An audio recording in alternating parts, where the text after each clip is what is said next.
नमस्कार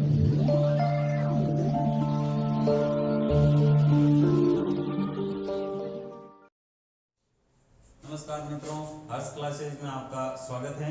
पिछली बार हमने छंद के वीडियो डाले थे, लेकिन इनके साथ साथ छोटी कक्षाओं के लिए उपयोगी वीडियो भी हमें डालने हैं, ऐसा हमारे पास लोगों ने डिमांड रखी है।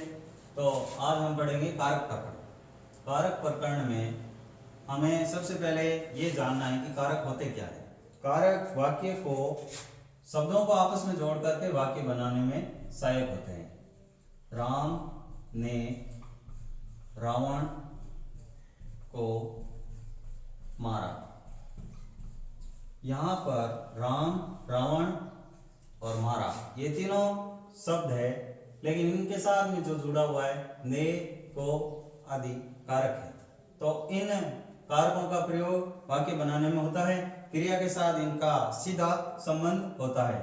तो कारकों के प्रकार के बारे में हम समझेंगे और कहाँ पर कौन कौन से कारक काम में लिए जाते हैं ये भी हम समझेंगे। संस्कृत में कारकों के प्रकार कितने हैं ये हम आपको समझाने जा रहे हैं। हिंदी में कारक के 8 प्रकार होते हैं, किंतु संस्कृत में कारक 6 प्रकार के होते हैं। और वो कौन कौन से कारक है? कर्ता, कर्म, करण, संप्रदान, अपादान और अधिकरण। यहां पर जब हम विभक्ति को पढ़ते हैं तो एक नाम आता है संबंध। 7 विभक्तियां होती हैं, उनमें एक नाम और है संबंध, जो कि अपादान के जस्ट बाद में आता है। कर्ता, कर्म, करण, संप्रदान, अपादान, संबंध और अधिकरण। तो संबंध को कारक नहीं माना गया है, यह कारक नहीं है। संबंध कारक नहीं है, क्योंकि जैसे कि संबंध का प्रयोग कहाँ होता है? का, की, के अर्थ ग्रहण करने के लिए। जैसे राम के पिता दशरथ ने श्रवण कुमार को मारा, तो मारा तो दशरथ ने था, उसमें राम का क्या रोल है?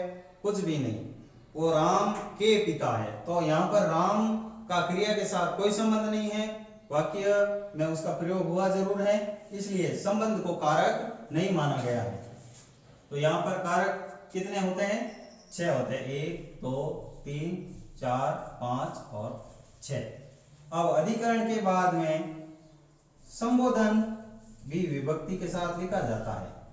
तो संबोधन कारक नहीं है। हिंदी में संबंध और संबोधन दोनों को कारक माना गया है, लेकिन संबोधन के साथ में प्रथमा विभक्ति का ही प्रयोग होता है, इसलिए इसको कारक नहीं माना गया है। अब हम प्रथमा विभक्ति अर्थात कर्ता कारक के बारे में पढ़ेंगे। तो इसका एक सूत्र है,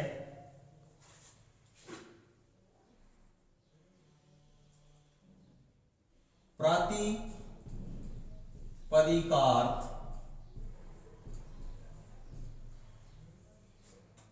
लिंग परिमाण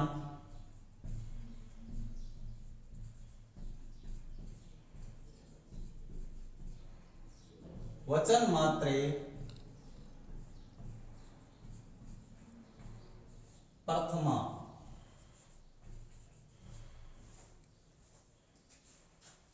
अब पहला शब्द आया हुआ है प्रातिपदिक अर्थ।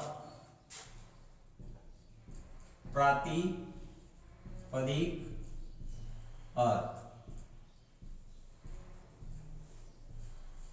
और इस सूत्र के अंत में हमने एक शब्द लिखा है, जैसे पूरा पढ़ के सुनाता हूं। प्रातिपदिकार्थ लिंग परिमाण वचन मात्रे, मात्र शब्द, ये मात्र शब्द इन सब के साथ जुड़ता है। जैसे प्रातिपदिकार्थ मात्र, लिंग मात्र, परिमाण मात्र, वचन मात्र। तो प्रातिपदिक अर्थ किसको कहते हैं? जैसे कि किसी भी शब्द को संस्कृत में बिना विभक्ति के नहीं लिखा जाता है, हर शब्द को विभक्ति में लिखा जाएगा। तो जहां पर कारक का प्रयोग हो ही नहीं रहा है, जैसे हम रजिस्टर में, स्कूल का रजिस्टर होता है या कोई और भी रजिस्टर होता है, उसमें हम नाम लिखते हैं छात्रों के, तो उन नामों को हम किस विभक्ति में लिखेंगे, क्योंकि कारक तो केवल और केवल वाक्य में ही सहायक होता है। तो यहाँ पर वाक्य है ही नहीं, सीधा नाम लिखना है, किस विभक्ति में लिखा जाएगा। तो विभक्तियां तो 7 हैं, हमें वहां पर प्रातिपदिक अर्थ ग्रहण करने के लिए, यानी उस शब्द का नाम लेते ही वह आकृति हमारी आंखों के सामने आ जाए, उसको प्रातिपदिक अर्थ कहते हैं। जैसे कि हमने नाम लिया कृष्ण, कृष्ण नाम लेते ही एक बांसुरी हाथ में लिए हुए, मोर मुकुट, बाल लीलाएं करने वाले भगवान कृष्ण का चित्र हमारे सामने आ जाता है कि ये वासुदेव कृष्ण की बात की जा रही है। तो ये प्रातिपदिक अर्थ है कि जो जैसा है उस अर्थ को हमने ग्रहण किया। तो प्रातिपदिक अर्थ में हम किसी भी शब्द को प्रथमा विभक्ति में लिखेंगे। ठीक, उसके बाद में लिंग, प्रातिपदिक अर्थ का कोई भी शब्द हम यहां पर लिख देते हैं, कृष्ण, श्री, ये 2 शब्द प्रातिपदिक अर्थ के उदाहरण हमने लिख दी। फिर दूसरा यहां पर आया हुआ है लिंग। लिंग संस्कृत में 3 प्रकार के होते हैं, पुल्लिंग, स्त्रीलिंग और नपुंसक लिंग। यहां पर लिंग को दर्शाने के लिए केवल हमें यह दर्शाना है कि इस शब्द में कौन सा लिंग है, तो वहां पर हमें प्रथमा विभक्ति अर्थात कर्ता कारक का ही प्रयोग करना पड़ेगा। जैसे लिंग में हम देखते हैं, तट शब्द एक ऐसा शब्द है जिसमें तीनों लिंग होते हैं। तटः, ये हो गया पुल्लिंग,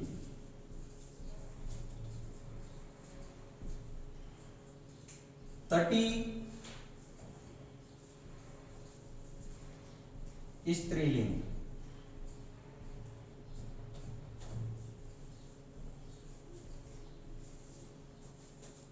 तटम नपुंसक लिंग।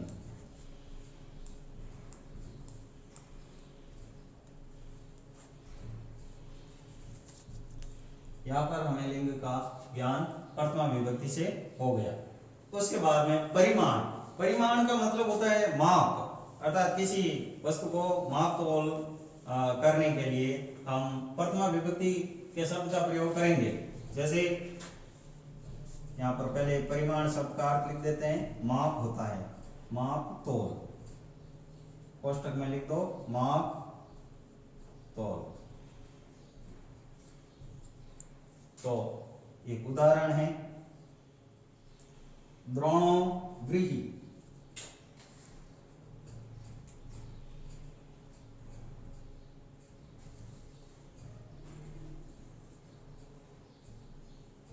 व्रीहि कहते हैं अनाज को या चावल को। द्रोण एक प्रकार का माप हुआ करता था उस टाइम में। वैसे द्रोण शब्द का अर्थ द्रोणाचार्य भी है, द्रोण का अर्थ गड़ा भी होता है, लेकिन यहाँ पर द्रोण शब्द का अर्थ है एक विशेष प्रकार का बाट होता था मापने के लिए। जिस प्रकार हम किलो, क्विंटल, मण इस प्रकार के बाट रखते हैं, वैसे ही उस टाइम में एक बाट हुआ करता था प्राचीन काल में, द्रोण। तो द्रोण भर चावल,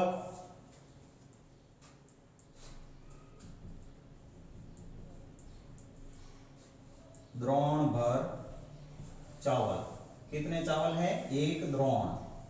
जैसे 1 किलो, 1 क्विंटल होते हैं, वैसे 1 द्रोण हुआ करता था। यहां पर आप देखिए द्रोण शब्द प्रथमा विभक्ति में, जैसे आप कहोगे कि द्रोण शब्द को द्रोणः प्रथमा विभक्ति एक वचन में लिखा जाता है, किंतु यहाँ पर संधि होने के कारण यहाँ पर द्रोणों शब्द हो गए। आप याद रखने के लिए यहाँ पर द्रोणः भी लिख सकते हैं, किंतु संधि कार्य के बाद में ये द्रोणो व्रीहि हो जाता है। इसके बाद में है वचन। वचन संस्कृत में 3 प्रकार के होते हैं, एक वचन, द्विवचन और बहुवचन। तो वचन मात्र में भी हम प्रथमा विभक्ति का ही प्रयोग करेंगे, जैसे कि एकः, दो,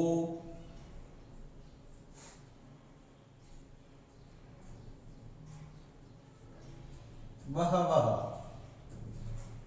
एकः यानी एक, दो, बहवः अर्थात बहुत सारे। तो यहाँ पर एक वचन एकः में, दो में दो, द्विवचन बहवः में बहुवचन हो गया। तो वचन के लिए भी हम प्रथमा विभक्ति का ही प्रयोग करेंगे। एक सूत्र याद रखने से हमारे ये सारे कंसेप्ट क्लियर हो जाते हैं कि कहां पर कौन सी विभक्ति लगानी है। प्रथमा विभक्ति के संबंध में एक सूत्र और है, केवल 2 ही सूत्र दिए गए हैं। पहला आपको पढ़ा दिया गया है, दूसरा सूत्र है संबोधने च।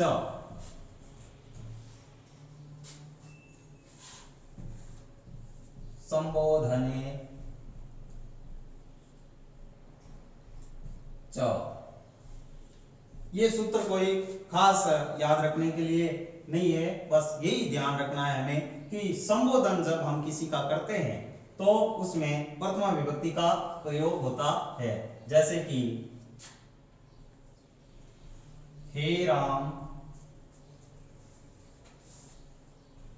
हे रामो,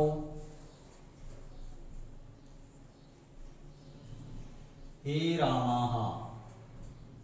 यहां पर आप देखिए हे शब्द आगे लगा है, हे या भो या हरे, ये 3 शब्द संबोधन सूचक है कि किसी भी व्यक्ति को हम पुकारते हैं तो उसके नाम के आगे सम्मान सूचक शब्द। संस्कृत बहुत ही संस्कारी भाषा है, इसलिए इसमें सम्मान पूर्वक किसी व्यक्ति का नाम लेते हैं, हे राम।